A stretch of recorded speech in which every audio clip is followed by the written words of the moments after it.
Hey, this is Craig Smith with Energy Up Solar. Today I'm going to discuss a common concern about possibly moving, which is holding people back from going solar. So I've talked to a lot of people about going solar, and it's not uncommon for people to hold off because they're not sure if they're going to move in a couple years, 3 years, 5 years. What they know is most likely they won't be in their home for the long term. Typically, a solar loan is anywhere from 20 to 25 years. That's what's most common, even though they could be as short as 7 years.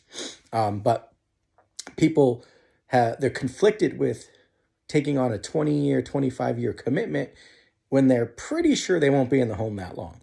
Maybe they move in 2 years, maybe they move in 5 years, they're just not sure, and that holds them back. So the best way I would explain solar is solar is going to give you more benefits the longer you have it. So the savings of solar is going to be more impactful down the road than it is in the shorter term. But it doesn't mean that there aren't benefits to going solar, even if you only live in your home for a year or two. So first benefit you're going to get for sure is you're going to get the tax credit. So it's like a child tax credit on steroids. So for those of you who have kids, you know that when you file a tax credit, you might get $2,000 a kid, $3,000 a kid, whatever it is that year. Well, when you go solar, you get a tax credit based on the system cost. And we're seeing that anywhere between like $5,000 and $15,000. It's a significant amount of money that you get for going solar. So even if you're in the home for only a couple of years, that federal incentive is a strong reward for investing in renewable energy. The other thing is while you live in the home, even if it's on the short term, you're going to save money.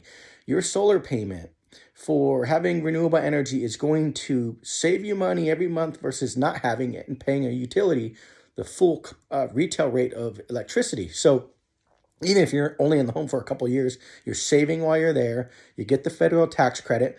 And contrary to some stuff online that'll tell you if you sell your home with solar, it's hard. It's actually not. There's proof that it's not. There are different types of solar programs, and a lease and a PPA could be more difficult to transfer over. But ownership, where you're transferring over to own the system, is not harder. It actually makes your home worth more money. Your home sells faster. So it's desirable because you're setting a new homeowner up for a fixed, controlled, predictable electricity cost that has an end game.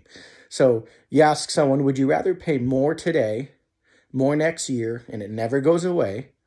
Or would you rather have a more affordable payment today that's fixed and it has an end date? Once you finish, you're done, you own it.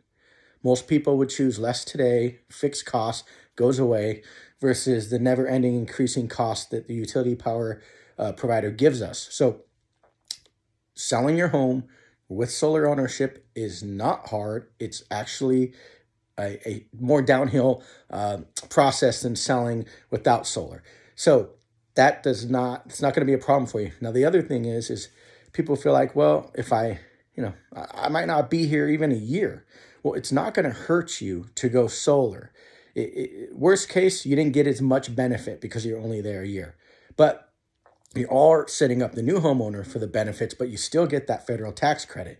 So it's hard to find a scenario where moving in a short amount of time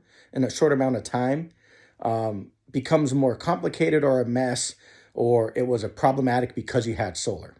Now, that being said, what if you're in your home for 5 years or 10 years or 15 years? We don't know.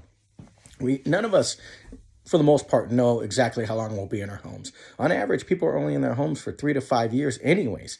So you could be in your home 3 years, you could be in it 10 years, it could be less. What if you're there 10 years and you didn't go solar because you weren't sure if you're going to move? Maybe you missed out on saving $15,000, $20,000, $30,000, $40,000. And those numbers are not inflated. That's a reality. So even if you're going to move in a short amount of time, going solar is not problematic. Now, if you're moving in a month or two, probably no point because it won't even be installed and operating by the time you leave. So there really aren't real situations where moving and solar become a problem. This is Craig Smith with Energy Up Solar. Check out www.energyupsolar.com. That's energyupsolar.com. And you get a lot of great content about solar. We help people go solar the right way. That's energyupsolar.com.